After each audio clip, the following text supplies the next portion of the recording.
The story in Rhode Island now as the search continues for a person of interest in the Brown University shooting.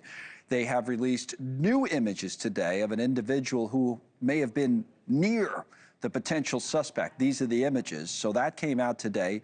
What we're waiting for now is an update. Investigators should have that, and we'll carry it live as soon as it starts. That's coming soon. We move now to Providence Councilman John Goncalves, who joins us right now. Thank you for coming on, Councilman. We appreciate it. The community there, and looking at our own reporting and others, seems to be, I guess frustrated is the right word, with some of the response, or just the fact that this person, whoever did this, is still out there. A lot of talk about cameras and whether there should have been more. Do you understand that, and are you hearing that frustration in your area? Thanks for having me, Connell. We're certainly hearing that frustration, and we're coordinating closely with the city, Brown University, and community partners to make sure that we can hold whoever did this accountable. But we're heartbroken by the loss that our community has suffered following this tragic shooting at Brown University, which is also my alma mater. These two students, Ella Cook and Muhammad Aziz Umorzakov, they were gunned down, and several others were wounded while preparing for their final exams, and that's unacceptable. There's nothing I can say that'll bring them back. But we're going to do everything in our power to make sure that this individual is brought to justice. What about the cameras, like in the building where it happened? Even the president put something on social media. Why did Brown University have so few security cameras? No excuse for that in the modern age. Doesn't get worse. What would you say, not about that post, but about that issue, that there were cameras in the building, new addition, older part of the building? Apparently, they told us not as many. Look, that's not something that people should be speculating about. There are cameras in our community. We are trying to track down every single lead. And to that end, I should be very explicit about this. There's a lot of misinformation that's circulating, even in our own city.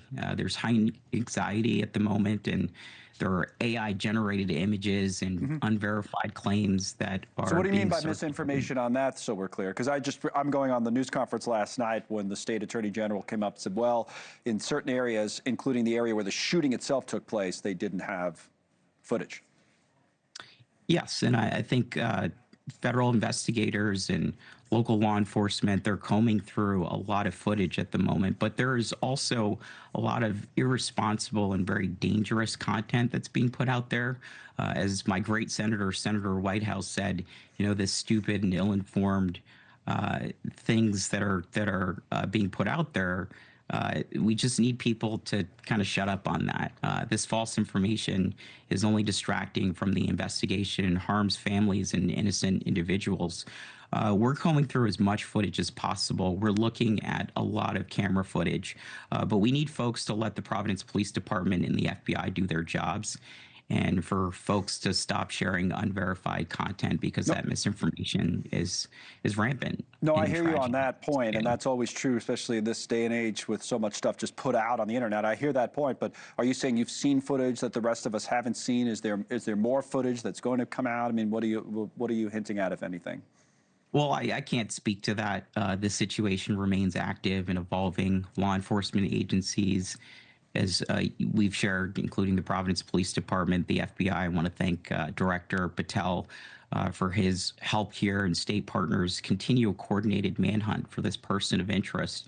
And that investigation is ongoing. We'll have more to share, but it's important for folks not to speculate. We're in this moment of incredible tragedy in our city. And right now, we are all on one mission, and that's to find the person who committed this horrific act and to hold them fully accountable. I know there's a lot of finger pointing, but there's really no room for division or speculation in this moment. Every local, state, and federal partner is aligned. We're working toward the same goal of catching this individual. Councilman, thank you. Councilman Goncalves there from Providence. We'll have the update from state and local officials, federal officials. Thank you for watching. Subscribe below and download our NewsNation app right now on your phone, and you will get fact-based, unbiased news for all Americans.